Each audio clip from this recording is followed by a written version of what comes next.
I'm Tom Klingenstein. With me is Alex Washburn. We're going to talk about a plan to rebuild the existing Penn Station. But it's much more than that. The plan calls for a new park and a grand train hall, modeled after the original Penn Station. We call this project Grand Penn. Once upon a time, New York City had a train station worthy of the greatest city in America. Built in 1910, the original Penn Station was huge, confident, and bold. Built in a classical style, it was a tribute to the greatness of America. Its sheer size made it sublime, inspiring, and at the same time, humble. It was home to the gods, closer to heaven than even New York's tallest skyscrapers. Langston Hughes called it a bulwark for the soul. That was then. Sadly, in 1964, it was torn down and thrown into the swamps of the Meadowlands in what was perhaps the greatest act of architectural vandalism in American history. It was replaced by the current underground Penn Station, which is a disgrace. Much hated by the public, dangerous, inefficient, fit only for rats, as one critic put it. Walking through its low, cramped passageways, you must elbow your way through a thicket of strangers. New York deserves better. Almost 4 years ago, I was approached by the National Civic Arts Society, an organization committed to recovering classical architecture. It was seeking funds to develop a plan to reconstruct the original Penn Station. My first thought was how wonderful. My second thought was how unrealistic. First, you would have to move and rebuild Madison Square Garden. In the unlikely event you could do this, you would then have to convince real estate owners, railroads, and a long list of city, state, and federal government agencies, each with its own agenda. Realistically, it was hopeless. And yet, for one reason or another, I had hope. Sometimes the sublime is priceless. And so I put together a team of transportation experts to see what they could come up with. The team is headed up by Alex Washburn, who was an award-winning architect who began his career working on the Lincoln and Jefferson Memorial renovations, as well as several classical new buildings in Washington, D.C. He is the founding president of the Moynihan Station Development Corporation, which designed Moynihan Train Hall, the new Amtrak station located in the old classical post office just across from Grand Penn. Tom, thank you so much for having me here, and thank you for that introduction. When you were describing the original Penn Station, I was getting goosebumps. We're going to start by playing a short video walkthrough of Grand Penn, and then I'll ask you to describe the project in more detail.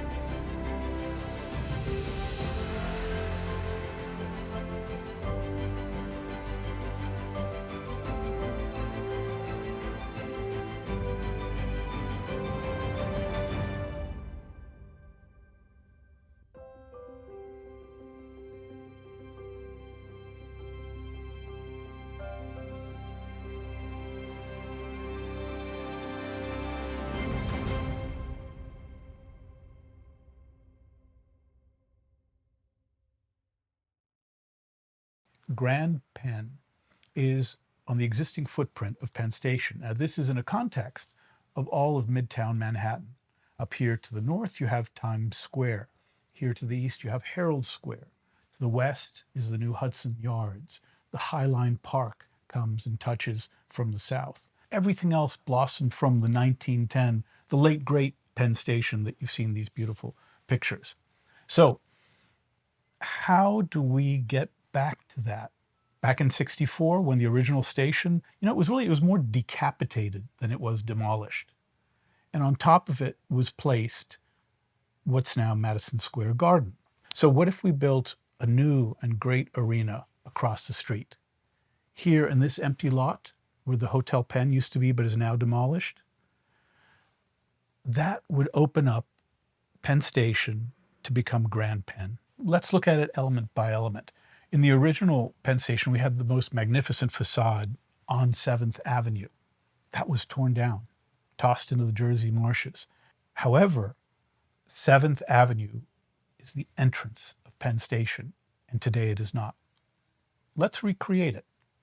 Let's rebuild that grand entrance on 7th Avenue, and from there, we can enter into this next great space, the train hall.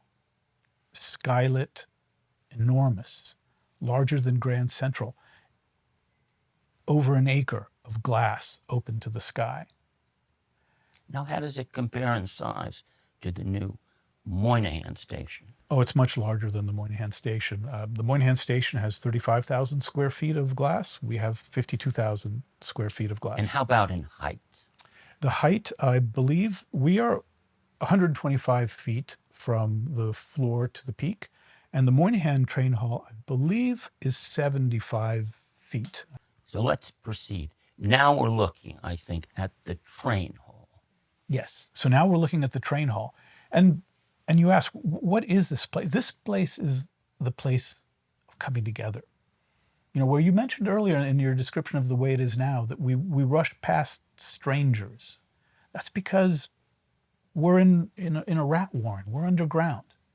But when you're in something like this, that has light, that has a sense of civic majesty in it, strangers cease to be strangers and become fellow citizens. Beneath this train hall, which is above ground, above grade. Yes. Now, beneath that is a train. Yes. Concourse, which is where you'd wait for a train. Well, beneath this level is the concourse level. Concourse means anywhere that you can board a train. Right now, the concourse level at Penn Station is a warren of dead-end corridors. It's very constraining, but we have opened it up, made a universal concourse that you can see from one end to the other, 600,000 square feet. That is an enormous space. And that compares to what today? That is as large as Heathrow Terminal 4 in London, one of the best transportation facilities in the world. So it's huge. It's huge. It's huge.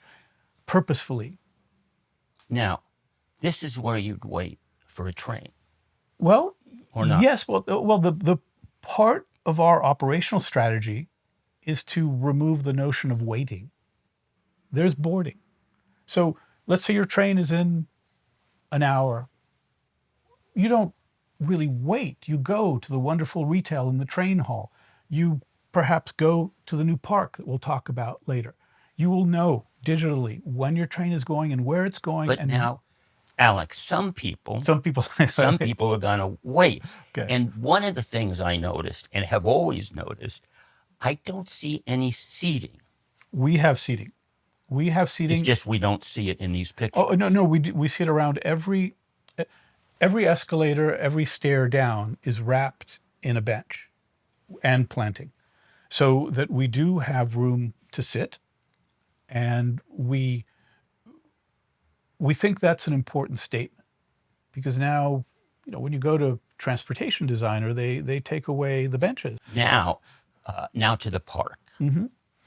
So this enormous concourse, what does it have above it? New York City is a vertical city. We have this tradition of putting parks over infrastructure. You go to Bryant Square Park in New York. a fabulous park. So what we have done is on top of our concourse, which has 32-foot high ceilings itself, on top of that, there is a park the size of Bryant Park. And this is an area without parks. Think of what this park does for both the community and for the real estate around it. It creates a new address, real desirability. The biggest question that people have, I think, is it really realistic to move Madison Square Garden? It is realistic. I was involved in a previous effort to move to the back of the Farley building behind the Moynihan Train Hall. And the Farley building is the post office. The Farley building is the post office, yes. The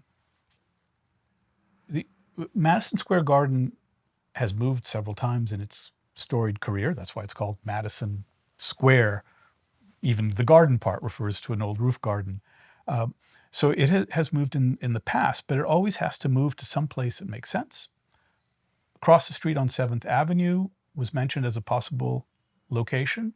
And also I was involved in a quite serious effort to move Madison Square Garden behind the Moynihan Train Hall in the back of the post office building. It went very, very far and stopped perhaps 2 weeks short through the scandal that Governor Spitzer found himself in. Client number 9, if you remember that one. So is it realistic? Well, let me put it another way. Is it desirable? Would the garden want to move? That's, I think, the lens we should look at it through. Now, the garden is owned by the Dolan family. It is, yep. So, as you said, they would have to be incented to move. They would have to want to move. It's a business decision. Mr. Dolan is a businessman. He has. Would he have to put up any money? No. So the idea here is to remove the issue of cost here, that it would be an even swap. Simply, we build a new arena in a location that is acceptable to them, to specifications that are acceptable to them. And when it is finished, they could move across the street. No interruption, no cost. Have you talked to the Dolans? Yes, we've spoken to their organization several times. And I believe they would enjoy a phone call from a principal. Maybe a phone call from the president. Right? I think yes. Okay. Now I want to switch gears a little bit. And I want to ask you, this is not making you rich. So why do you want to be involved? Oh, Tom,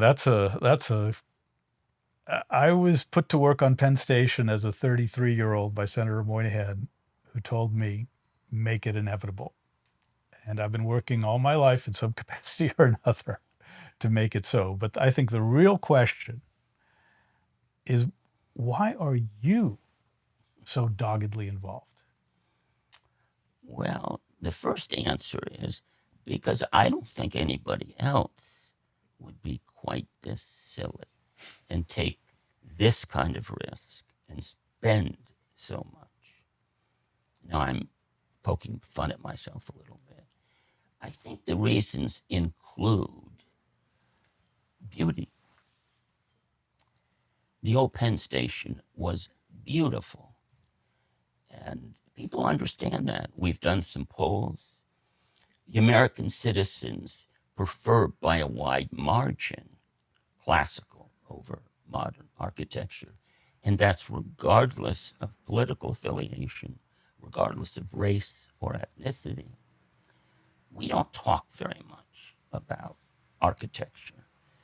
We, as a people, there are very few even architectural critics anymore.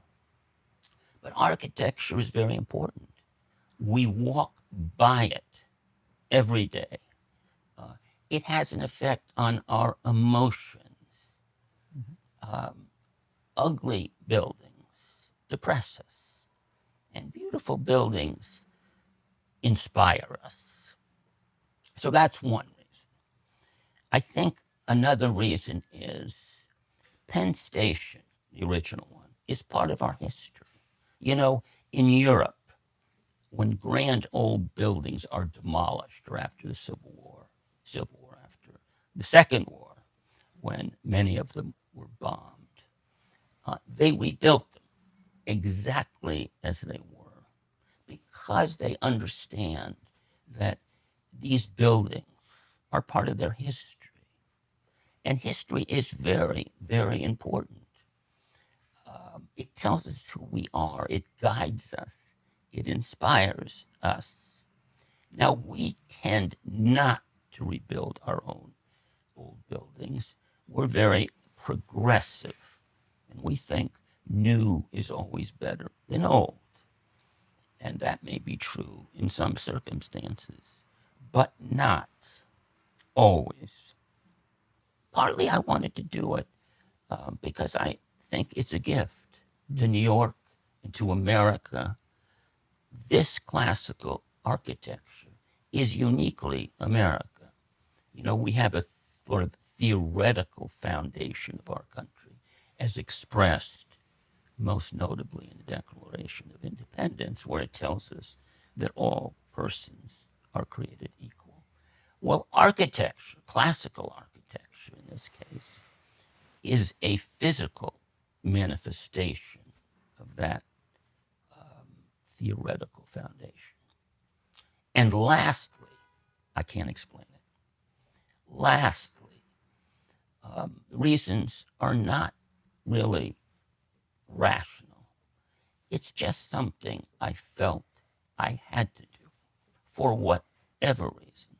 A lot of things in life you can't explain, but you feel in one way or another that it's something you're almost destined to do.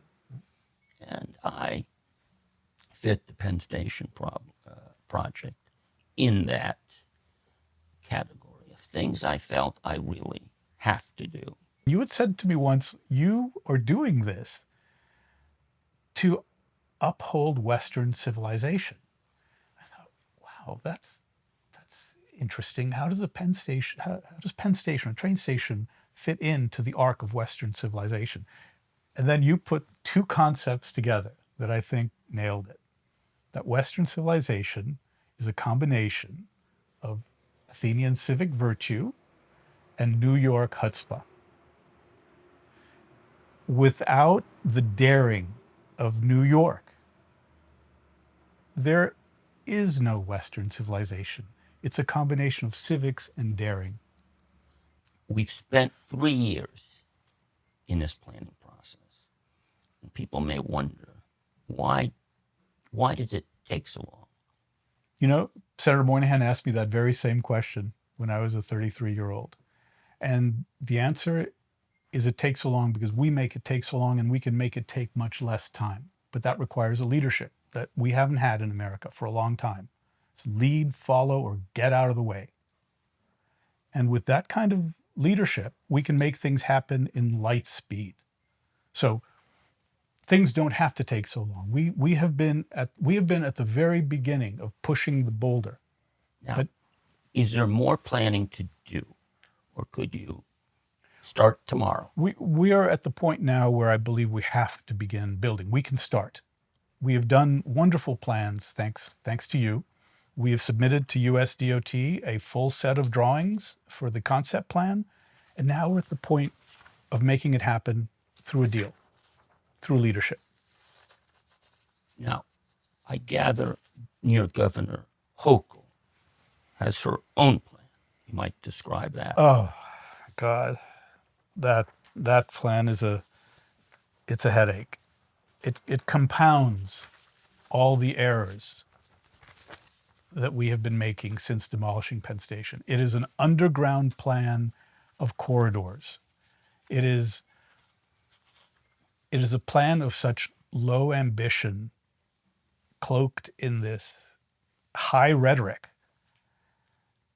that you know something fishy is going on. It doesn't build anything above ground, right? No. It's just renovating what's below ground. It renovates what's below ground, but it compounds the problem because this is not a question of surfaces. This is a question of people moving through a facility and of air moving through a facility. And as their engineers have dug into it, they've realized, oh my God, we don't have enough capacity with the garden on top of us to move air in an emergency, to evacuate smoke. It's a very technical issue, but it's life-threatening. And now what does her plan cost? Her plan costs $7.5 billion. And our plan? $7.5 billion. Now, why should our plan cost the same thing when we're going to build a new Madison Square Garden and her plan does not call for moving Madison Square Garden? Our plan costs the same, including a new Madison Square Garden, because it is immensely cheaper to build when you do not have an operating arena on top of you. We can use this invention called a crane. We can use machinery to move materials. When you have an operating arena above you and an operating train station below you, everything has to be done by hand, and it has to be done twice. Twice because? Because you can't interrupt either the arena or the trains. I see. So you make a temporary version while you build the more permanent version, then you swap over, and you ended up building it twice. Now, as I mentioned in the introduction, there are a lot of parties that need to be convinced. The Dolans are just one. What are some of the others? So the other is a major landowner, Vornado, run by Steve Roth, a great New York businessman. And then there are 7 additional smaller owners to complete the parcel of land necessary for the new garden. We have been talking to them. I believe this deal can happen. But let me stress again, it requires somebody who really knows how to make a deal. That's where we need Trump. That's right? where we need Trump, yes. You know, bureaucrats can't make a deal. It's just not in their DNA. And you ask why? Maybe that's why it hasn't happened. Because this is a public-private deal. It needs someone to create the deal, not to just write a report or create an interagency task force. And we know Trump is a deal maker. We know he's a deal maker. We know he's a builder. And also, I think this kind of project on this scale, this boldness, would appeal to Trump. You know, he told me once that he's not just competent, he's really, really competent. That was Trump in his typically modest. Well, then let's make sure that this train station is really, really good. Absolutely. As you said, we need a deal maker and we need a specialist in long shots. And that's what Trump has done over his career. And what could be more of a long shot than winning the presidency twice? And of course, the other thing he has is access to money. That's true. Now, he is rather busy. And I haven't heard him talk about Penn Station. I don't even know if he knows about this plan. Folks in his Department of Transportation, they know, because you've been talking to them, right? Yeah. We took down our plans last week. I'm going again on Monday. Wonderful meeting. You know, I said, like, you probably want to see the videos. They're beautiful and colorful. And the guy said, no, I want to see the black and white drawings. We opened them and looked at them page by page. He's in the business of downsizing, right? But here he has an opportunity to show his vision of the future. Now, there's another thing that probably, Alex, go ahead. Well, I mean, we're downsizing the apparatus. We're not downsizing the vision. The biggest, something as an architect that I learned very early on, the biggest projects get done by a team of 6 people. You know, just because you inflate the head count doesn't make it any better. So I think what he understands is that you can do great things with a small, focused team in a public-private partnership. You don't need army of bureaucrats in order to achieve things. Now, as you know, not everyone is a big fan of Trump. But my view is, look, whether you like him or hate him, when he's in the right, you stand behind him. You know, on our team, we have Republicans and Democrats, and I don't even know which is which, because this is not really, I don't think, a political project. This is something we can all do together to help bring us even more together. And I think this is once in a century opportunity. We made a big, big mistake when we demolished the original Penn Station. This is our chance to make amends. The chance will not come again. Alex, thank you. Thank you, Tom.